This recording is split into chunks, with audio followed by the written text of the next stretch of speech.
Hi, welcome to the second part of this video series where I'm sharing with you my 12 best tips to adapt to cold water. If you're new here, I am James Manresa, and if you haven't seen the first part of this video, you may want to go back and check it out first.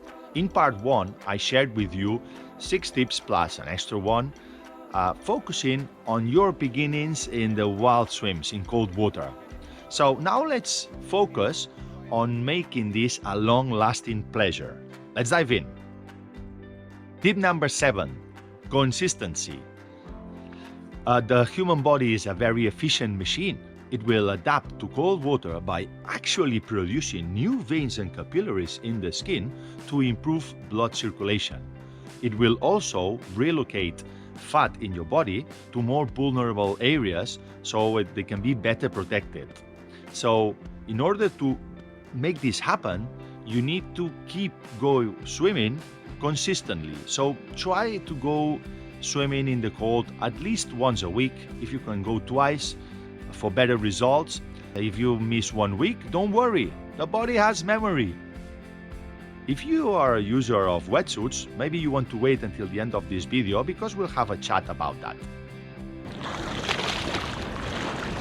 Lloyd, stop it! Stopping is a no-no. The cold is a predator waiting to kick in, and it will wait until I do this. If you're swimming with other people, try to find swimmers that swim at the same speed than you, so you don't have to wait for them or they don't have to wait for you. Or in any case, if you do go a bit advanced, then you can always swim back, but try avoid stopping at all costs. It's kicking in, it's kicking in. Tip number 9, don't overdo it. Try to swim only distances, times and temperatures you are familiar with, and then increase them step by step as you feel more comfortable. It is easy to get carried away one of those days that you feel especially strong. Maybe the day is warm, it's nice and sunny, the water is very calm, but remember to not overdo it. And if you want to put yourself to test because you think you really can do more, then maybe a good idea is just to swim from your starting point.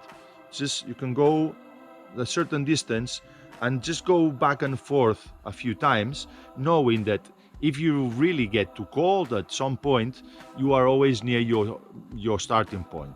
A very frustrating and not a nice situation to be in is where you get carried away and you just keep going away, keep going away, keep going away. And then when you turn around, you find yourself, you're cold or you're tired, and you think of all the distance you still have to go back. So don't overdo it. Tip number 10, finish gently. Your body circulation changes both when you swim, because you're horizontal, and when you are immersed of cold water, because of the temperature, of course. So when you are finishing the swim, try not to rush out of the water like if you were in one of these triathlons. So what I tend to do is when I get to the shore, I get up very gently and I change my position from horizontal to vertical slowly, so my body, especially my heart, can adapt to the new circulation. Let me know in the comments, what is the temperature like where you swim, and where do you swim? How's the water there? Cinderella, once you get out of the water, you have about 5 to 10 minutes in my experience before you start strongly shivering. Now my body is still warm of the effort, but I picture this as Cinderella's bells. When they ring, I will turn from my dolphin state to a human state again. And I found myself more than once in a very awkward position where I was shivering so strongly that I couldn't even put the key in the lock of my car, and I had to ask a passerby to actually open it. So make the most of those 5-10 minutes as soon as you get out of the water to get dry and to get in your car if you are nearby, to get dressed. And if you can, what I find is very rewarding is a nice warm drink. Oh, I love my cup of tea. Tip number 12, and for me, the most important one. Enjoy.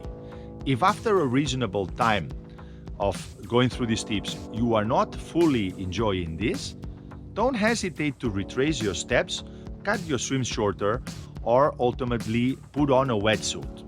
In my opinion, unless you are training for a marathon swim or unless you like to suffer, you should be enjoying this. I mentioned before that I'd speak about wetsuits. Using or not a wetsuit is a very personal choice. Personally, I like to swim without one because I love to feel the water. I like to feel the contact with the nature, with that coldness, and to feel every drop of water sliding along my body. But I am in favor completely of any device or gadget that helps people do what they love most. If a wetsuit, a toad, a float, flippers, whatever helps you enjoy the sea, then go ahead and use it. However, using a wetsuit too early in your adaptation will prevent your body from receiving the necessary stimuli for your body to adapt. If you delay the use of the wetsuit over time, you'll find that your body adapts quickly. And when you eventually use the wetsuit, if you ever do, skin swimming is very addictive. You'll find that you resist the cold much better.